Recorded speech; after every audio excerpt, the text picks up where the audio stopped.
So mga mi, nandito na tayo sa parking area dito sa airport. Hindi rin pala ganun kadali kumuha ng parking dito kasi marami rin pala nagpa-park for the long term na mga bumabiyahe. So nakapag-park na tayo malapit dito sa tower.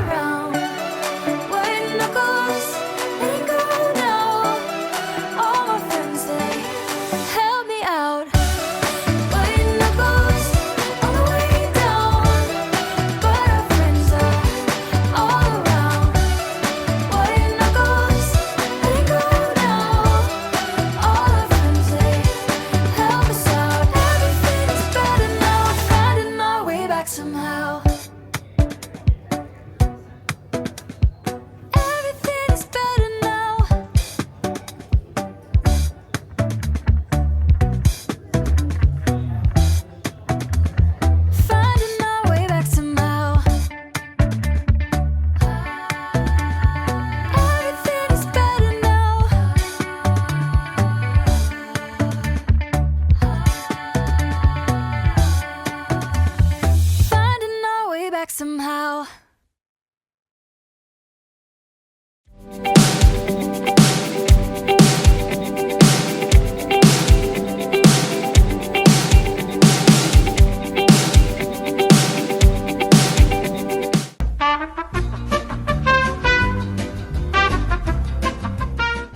So mga mi, nandito na tayo sa Riyadh Airport and nakabus ulit tayo kasi nag-land tayo very far away from the gate. So pinasakay ulit tayo ng bus and we are part of the second batch na bumaba ng aeroplano. So ngayon dinadala na kami sa gate kung saan kami mag-disembark. Ayan po doon. Tapos kakain muna siguro tayo ng lunch dito sa airport bago tayo pumunta sa warehouse para at least energize na tayo. Time check is 1 p.m. here in Riyadh. So 2 p.m. na sa Dubai ngayon. Kaya sana humipo na medyo kumakalat na yung chan natin kasi konti lang din yung pre-breakfast natin kanina dun sa Marhaba lunch kasi hindi naman tayo masyado kumain. So tignan na natin paano gagawin, pero basta kakain muna tayo para tayo pumunta sa warehouse. Tapos kukuha din pala tayo ng load para dun sa local SIM natin para may data tayo and then alam natin yung mabigyan natin yung address kung saan tayo pupunta for the warehouse. Kasi syempre naman tayo marunong mag-Arabic, so ibibigyan na lang natin dun sa taxi driver yung address ng location na pupuntahan natin. Minutes later. So mga mi, ang bilis lang natin kasi yung binabaan nung namin from the bus, paglabas mo nun, may escalator pababa. Yun na yung immigration. So sobrang bilis, nakalabas na ako ngayon and wala naman tayong dalang luggage. Kaya mabilis lang ang labas. Ngayon pupunta lang tayo ng Mobile para kumuha ng load. Tapos babalik ulit tayo doon kasi may albayk dito. Dito na tayo magla-lunch. Nahiningal ako. Kinakapas ako ng hangin. So naglalakad tayo ngayon sa hallway papuntang Terminal 2. Pero dito lang din naman siya para lang kumuha ng load. So ito yung view natin right now.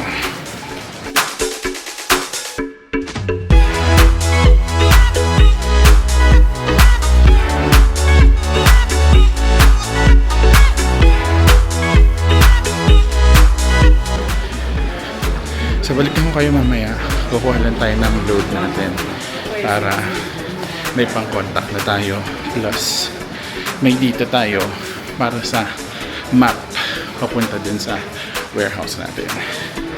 A few moments later. So habang natin yung order natin, nag-order na tayo sa Herfy ng parang Big Mac nila. Tapos kakain tayo. Tapos epic fail yung pag natin ng Mobile. Kasi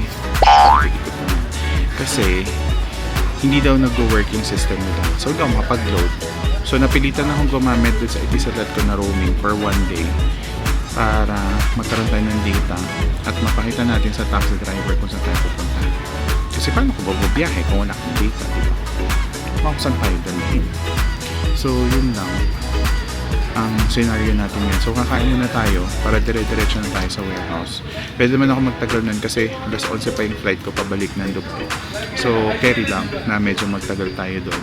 At least masort out din natin yung mga issues na kailangan masort out. Lalo na yung isang brand na handle ko. So, medyo may trabaho yung kasi isa-isahin natin na kung ano yung itsura, kung ano yung damage para at least ma-identify natin at ma-confirm kung alin yung mga pwede pa natin mabenta at pwedeng sa staff sale or whatever kung anong plano nilang gawin back to Dubai dun sa buyers and sa merchandisers. So, yun ang mga nakalatag na gagawin natin today. So, inaantay lang natin yung food na ma-prepare na para kakain na tayo kasi home goods na tayo. So, yun lang muna ang update natin for now. Yeah, brother, thank you. 93? Yeah. Yes, thank you, brother. Thank you. Oh, di ba? Sinare pa niya yung food natin. Akala ko pitik ka ito. So, kain muna ako.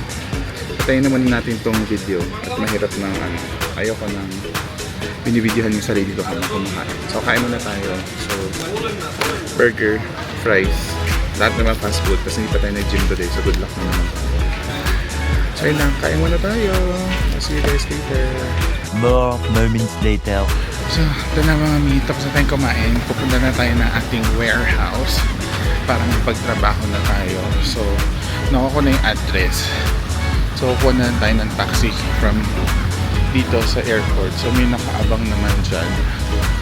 Hindi na tayo kukuha ng taxi natin.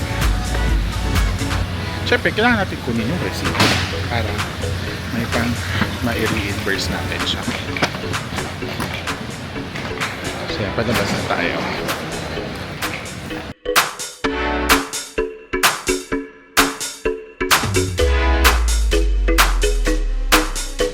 So may taxi dito.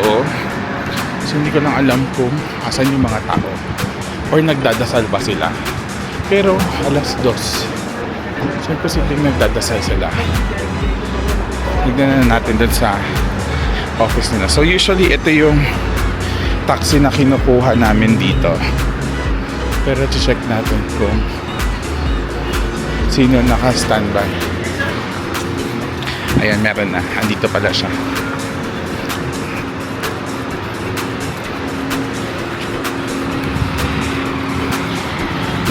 Thank you. Waalaikumsalam.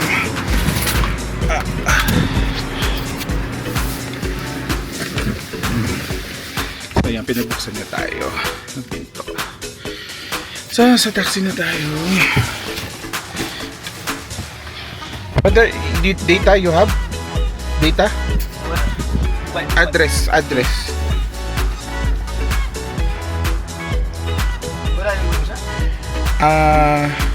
Type. No, I only have the location here. Type this. My address. Location. Because location is just here. I don't know where. It's just the Google Maps that they give me. You have charger? iPhone? Yeah. Yeah, just charge phone. Then we can go there using my phone.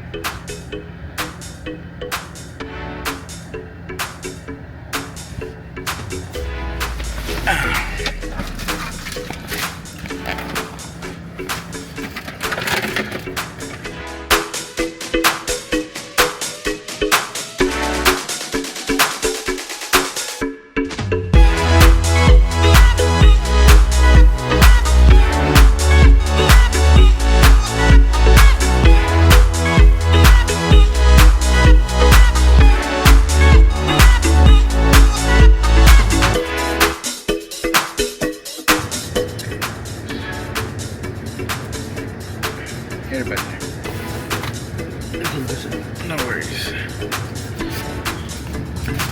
So yan, tayo ay papunta na sa ating warehouse para magtrabaho na.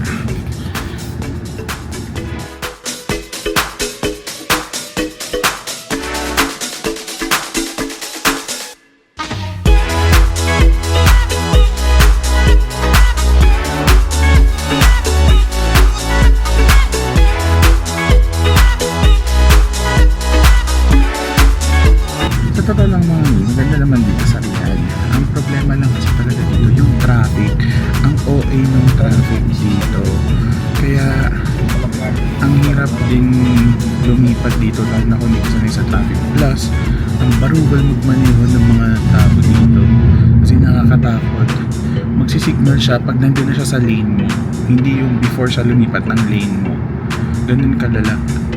Kaya talamak ang accidents dito. Pero ngayon daw na-reduce na because of yung mga efforts ng government. So, which is also good. Pero syempre kung first time, second time pumunta dito tapos ganyan magmaneho yung mga driver, nakakaloka talaga.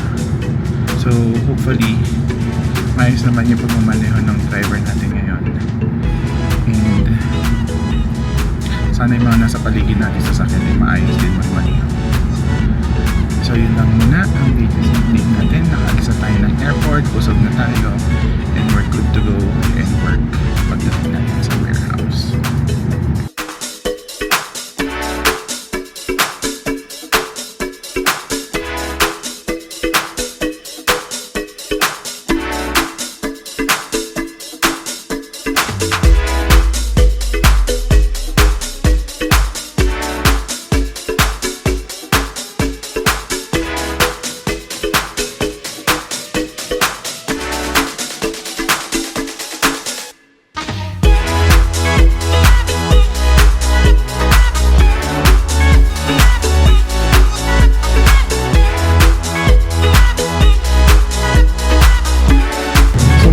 Surprising dito din. May mga sasakyan, puro mga bago.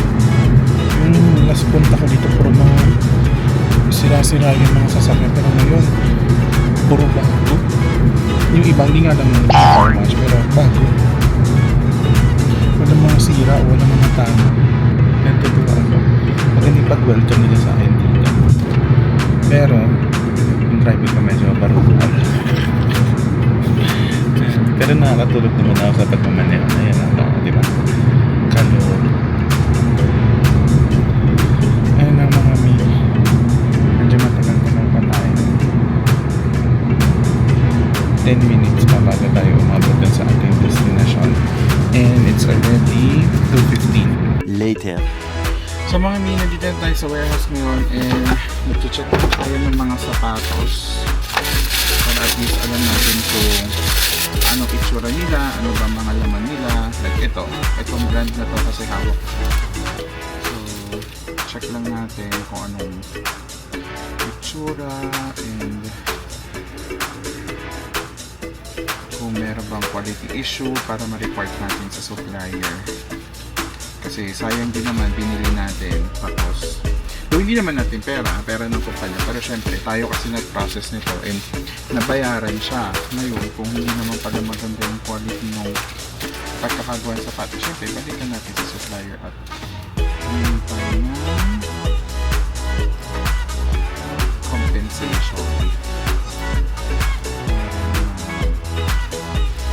Binayad natin kasi ulit naman. Pero, nakita tayo ng quality issues. So, i-report natin siya. So, ito, very random lang namin ginagawa to just to make sure na okay yung mga items na ma-receive natin from the supplier. And syempre, ma-report natin siya agad kay supplier kung meron tayong issue na na-face. So, kaya ito-double check na natin siya. So, yan, medyo konti na lang ang ating kailangan titignan. Medyo marami pang box at medyo maalikabok dito sa warehouse ngayon kasi may inaayos sila. Pero lang yan. It's part of our job to do this and check para naman makita natin yung quality ng ating mga luxury items to mahalin na yung company tapos hindi natin na-check. So at least nakikita natin yung actual part. Kasi kami, pag nag-move kami ng item, hindi namin alam yung itsura. More on description lang sa kulay. So, yung actual, hindi namin siya nakikita talaga. Kaya ito lang yung first time na check natin yung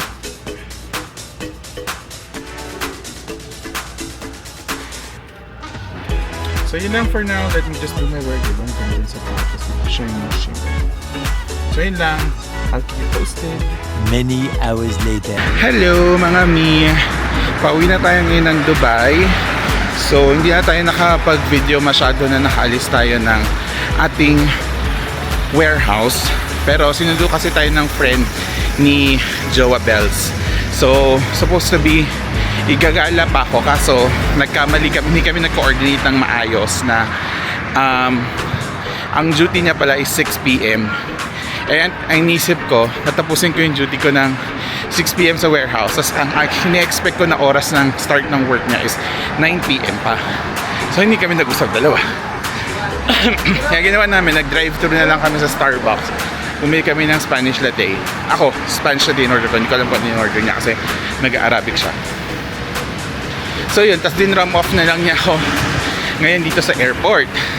Eh ang lola niya nakipagtalo pa. Akala ko Terminal 2 ako. Yung pala Terminal 3 yung flight ko. So lumagpas kami. So ngayon naglalakad ako pabalik ng Terminal 3. Ayoko naman dumaan sa loob, baka mamaya mas lalo tayo maligaw. Pero yung flight natin 10 PM pa naman. So okay lang na magliwaliw muna tayo. Well, not technically liwaliw, pero lakarin natin from Terminal 2 to Terminal 3. So, isang hilera lang naman siya dito. Hindi siya tulad sa Pilipinas na magkaiba pa, or kahit sa Dubai magkaiba yung Terminal 1, 2, and 3. Dito, isang hilera lang yung Terminal 1 to 4 nila. Nagkakaiba lang ng kung sinong airlines ang nasa per terminal. So, yung airlines ko is nasa Terminal 3. So, naglalakad lang tayo pabalik ng Terminal 3. And then, kung pwede na tayo mag-check-in, check-in na tayo para mag-continue pa tayo ng pag-i-edit or kung may idadagdag pa tayo sa vlog natin na to. Many hours later. Alam niyo mga mi, there is really a big improvement here sa Riyadh Airport. Kasi nung huling punta ko dito, wala akong makainan na matino. Ngayon may Burger King, may KFC, may ibang options na. Plus sa baba may Starbucks na. Sobrang dami, nandun naman na yung Tim Hortons noon pa. Pero alam mo yun, ang dami ng options. Like ito, itong food court na pinuntahan ko, pakita ko sa inyo paano itsura. Kasi ang ganda talaga. Like may KFC, tapos may restaurant na yan. Tapos yung Burger King nandun. Tapos may seating area na meron pang charging. So kahit saan ka talaga pumunta tas yan. Tapos may seating area doon. So ang bongga. Alam mo yung grabe yung improvement ng airport na to. So talagang yung investment ng government to engage the people within their tourism is talagang sunod-sunod yung mga improvements na ginagawa nila para at least masabi talaga na alam mo yun, hindi lang sila dependent sa oil din. Talagang binuboost na nila yung tourism nila dito. So which is really, really good. Yun nga lang, mapapaisip ka rin yung medyo maliit pa rin. Well, kasi lumang building na tong Terminal 1, 2, 3, 4 eh. Yung Terminal 5, yung domestic nila, yun maganda yun, malaki. And, but again, there's really a big improvement in Saudi. Plus, they're beginning to be open, so bongga talaga. So, I hope magtuloy-tuloy. More moments later.